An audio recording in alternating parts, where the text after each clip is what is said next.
এই যে এখন বললেন এখনই মাথায় আসলো যে টেবিল টপার টুর্নামেন্টের আগে এগুলি যখন যখন শেষ হয়েছে তখনই ব্রেন থেকে আউট হয়ে গেছে। গ্যালারি থেকে কি বলছে এগুলি সত্যি কথা মাথায় নিয়ে কিন্তু ক্রিকেট খেলা যায় না। দুইটা ম্যাচের এই জয়ের এই পার্টনারশিপের সিক্রেটটা যদি বলতেন। না, সত্যি কথা বলতে আমাদের বলাররা যখন খুব ভালো বল করে এরকম একটা টোটাল দেয় তখন কিন্তু অত বেশি প্রেশার থাকে না। তো লো স্কোরিং ম্যাচ ছিল, তো আমার রসের সাথে কথা হইতেছিল যে আমরা ফার্স্ট পাওয়ার প্লেটা প্রপার ইউটিলাইজ করবো, উইকেট যেরকমই থাকে আমরা যেন প্রপার ইউটিলাইজটা করতে পারি। তো ওই জিনিসটা রাইটি লেফটি যখন আসতেছিল আমি ওর সাথে কথা বলতেছিলাম, ওই জিনিসটা প্রপার ইউটিলাইজ করার চেষ্টা করতেছিলাম। দেন দুজনে আন্ডারস্ট্যান্ডিং ভালো হওয়ার জন্য কন্টিনিউ লম্বা হচ্ছে। ওকে, তালিম ভাই দর্শকের না যেটা আক্ষেপ করে না, একটু নাই ভাই। রিঅ্যাকশন এটা পার্সোনাল মিস্টেক, এর জন্য হচ্ছে নিজের উপর একটা ব্যাড রিয়াকশন আসছে। যেটা বললেন আর কি, চেস করতে কি একটু ব্যাটিংটা ইজি হচ্ছে কিনা না, উইকেট কিন্তু ইজি ছিল না। ফার্স্ট ইনিংসের তুলনায় চিন্তা করতে গেলে ডেফিনেটলি একটু ইজি ছিল। ফার্স্ট ইনিংসে কিন্তু বল খুবই গ্রিপ করতেছিল, তো সেকেন্ড ইনিংসেও কিছু বল হোল্ড করতেছিল। তো ওইটার সাথেই বারে বারে আমি পার্টনারের সাথে ওইটাই কথা বলতেছিলাম যে কিছু বল স্কিডেই জোরে আসতেছে, কিছু বল হোল্ড করে আসতেছে। তো ওই জিনিসটা জাস্ট অ্যাডজাস্ট করার চেষ্টা করছি। ওকে, তালিম ভাই টুর্নামেন্টের একদিন আগে যেটা হলো ওভারশিপ চেঞ্জগুলোতে ওটা পেছনে ফেলে আসছেন, ওখান থেকে তিনটা ম্যাচ জিতলেন, টেবিল টপার হলেন, আজকে নিচে পারফর্ম করলেন, হাউসে ফিলিং টোটাল কিছুটা সাম আপ করেন। এই যে এখন বললেন এখনই মাথায় আসলো যে টেবিল টপার টুর্নামেন্টের আগে এগুলি যখন যখন শেষ হয়েছে তখনই ব্রেন থেকে আউট হয়ে গেছে। জাস্ট কনসেন্ট্রেশন অনলি এই টুর্নামেন্টে ছিল, ফার্স্ট ম্যাচে ছিল। তো আমি চেষ্টা করছি যেন ফার্স্ট ম্যাচ থেকে যেন আমার যেটা আমি যেভাবে প্রিপেয়ার্ড হয়েছি ওইভাবে যেন ওয়েল মেনটেন করে যেন ডেলিভার করতে পারি। টু বি অনেস্ট এগুলি মাথায় ছিল না। টিমের মুডটাকে যদি বলতেন যে না, টু বি অনেস্ট আমাদের টিমের জেল এখন খুবই ভালো আছে, তো এটা জাস্ট কন্টিনিউ করতে হবে। সুজন হ্যাঁ, অনেকটা সিমিলার প্রশ্ন। আপনি যখন আসছিলেন দেখুন গ্যালারি থেকে কমিউনিকেটিভ বলে আসলে সবাই আওয়াজ করতেছে। তো টুর্নামেন্ট শুরুর আগে যে ঘটনাটা ঘটলো, এরপর বিসিবি টেক ওভার নিলে, এরপরে কি মানে আপনারা বেশি মেন্টালি রিলিফ কিনা মানে টিমটা নিয়ে, বা এখন মনে হচ্ছে কিনা যে খুব গ্রেট ফাইন্ডে খেলা হচ্ছে? না, সত্যি কথা বলতে ওই যে ওই সেম অ্যান্সারটাই কিন্তু মানে যখন ওই জিনিসটা হ্যান্ড ওভার হয়ে গেছে বা কি হয়েছে না হয়েছে বা গ্যালারি থেকে কি বলছে এগুলি সত্যি কথা মাথায় নিয়ে কিন্তু ক্রিকেট খেলা যায় না। যখন আপনি অ্যাজ এ প্রফেশনাল ক্রিকেটার এইসব জিনিস চিন্তা করে কিন্তু আপনি কখনো ভালো ডেলিভার করতে পারবেন না। তো এইসব জিনিস ব্যাক অফ মাইন্ডে থাকেই না, আমার পার্সোনালি থাকে না, আদার্সদেরটা বলতে পারবো না। বাট আমি আমার জায়গা থেকে চেষ্টা করছি আমার যেগুলি প্ল্যান ছিল ওই প্ল্যান ওয়াইজ যেন ডেলিভারি করতে পারি, এগুলি যেন এই জিনিসগুলি যেন আমি কোনোভাবে ইম্প্যাক্ট না ফেলে আমাকে।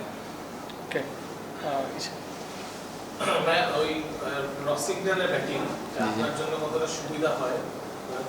বেশ ফ্রি ফ্লোয়িং, একটু রুমিও খেলে, মানে ম্যানিপুলেট করে ক্রিস্টা, মানে কোন জিনিসটা মনে হচ্ছে যে স্ট্যান্ড আউট করে? আমার কাছে ফিল হয়েছে যখন মানে ও সিচুয়েশনটা বুঝতে পারতেছে যে আমি কি মাইন্ডে আছি, যখন ও দেখতেছে আমি ওভার এক্সাইটেড, আমি এখন বড় শটে যাবো, তখন এসে কিন্তু আমাকে হোল্ড করতেছে যে মেয়েটা এখন দরকার নেই। তো আমি আবার ওই জিনিসটা ওর সাথে শেয়ার করতেছি, যখন লেফটি দেখতেছি বল যখন হোল্ড করতেছে আমি বলছি যে তুমি আমারে টেক ওভার করো। এই জিনিসগুলি ওর মতন ব্যাটসম্যানটা যখন নন স্ট্রাইকারে থাকে তখন আপনার জন্য ব্যাটিং করতে ইজি হয়। তো ডেফিনেটলি আমার জন্য ইজি হচ্ছে, আমিও চেষ্টা করতেছি ওর প্রপার ফিডব্যাক দেওয়ার জন্য। আপনি কি একটু সারপ্রাইজ যে ওই কন্ডিশনে বেশ দুটো ভালো ইনিংস? না, টু বি অনেস্ট এই টাইপের প্লেয়াররা কিন্তু ওয়ার্ল্ডে সব জায়গায় সব রকম উইকেটে কিন্তু ক্রিকেট খেলে ইউজ টু। তো আমার কাছে ওরকমভাবে সারপ্রাইজ লাগে না, আমি মানে আমার কাছে এক্সপেক্টেড, মানে এক্সট্রা অর্ডিনারি না।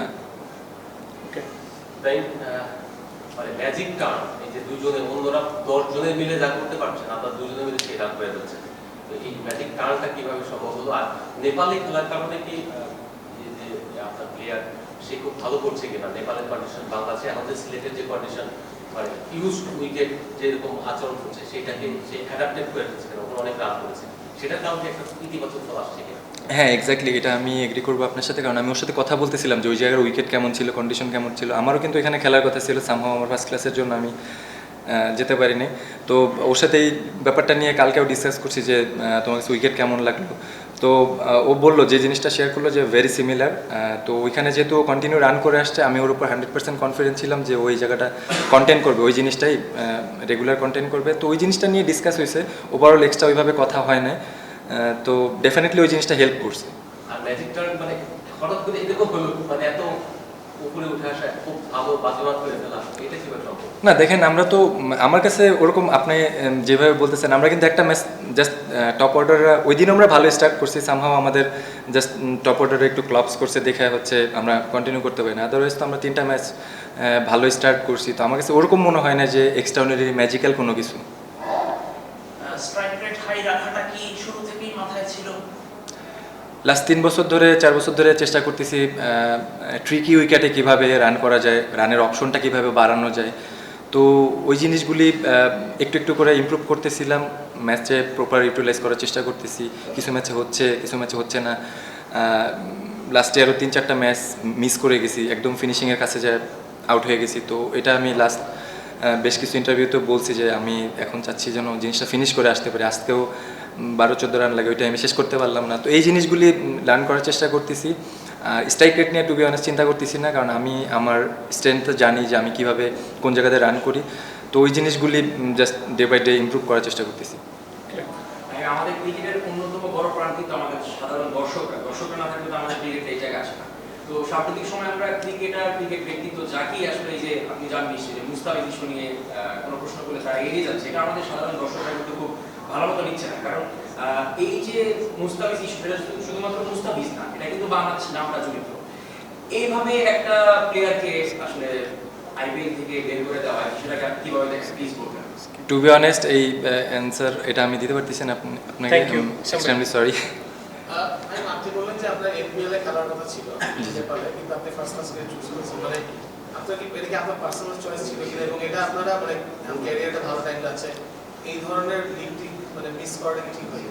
না, টু বি অনেস্ট ওই যে ডিলটা প্রপার হচ্ছে, যখন ফার্স্টে আমার বিপিএলটা শেষ হয়েছে তখন এক রকমের ডিল ছিল। দেন যখন ইনস্ট্যান্ট একদম ওরা আমার ফার্স্ট ক্লাস টুর্নামেন্ট চলতেছে, আমার ফার্স্ট ক্লাসেও তো টি20 ক্রিকেটই হয়েছে। তো আমার কাছে যেহেতু ওভারঅল লেনদেনটা ম্যাচ করে নাই, দ্যাটস আমি এটা চুজ করছি। বাট বোর্ড আমাকে বলছে যে তুমি ডিসাইড করতে পারো, সমস্যা নেই যদি আউটসাইড হয়। দুইটা ম্যাচের এই জয়ের এই পার্টনারশিপের সিক্রেটটা যদি বলতেন।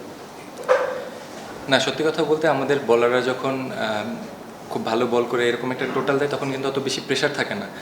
তো লো স্কোরিং ম্যাচ ছিল, তো আমার রসের সাথে কথা হইতেছিল যে আমরা ফার্স্ট পাওয়ার প্লেটা প্রপার ইউটিলাইজ করবো, উইকেট যেরকমই থাকে আমরা যেন প্রপার ইউটিলাইজটা করতে পারি।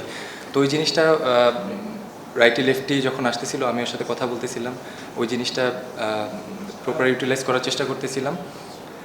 দেন দুজনের আন্ডারস্ট্যান্ডিং ভালো হওয়ার জন্য কন্টিনিউ লম্বা হচ্ছে।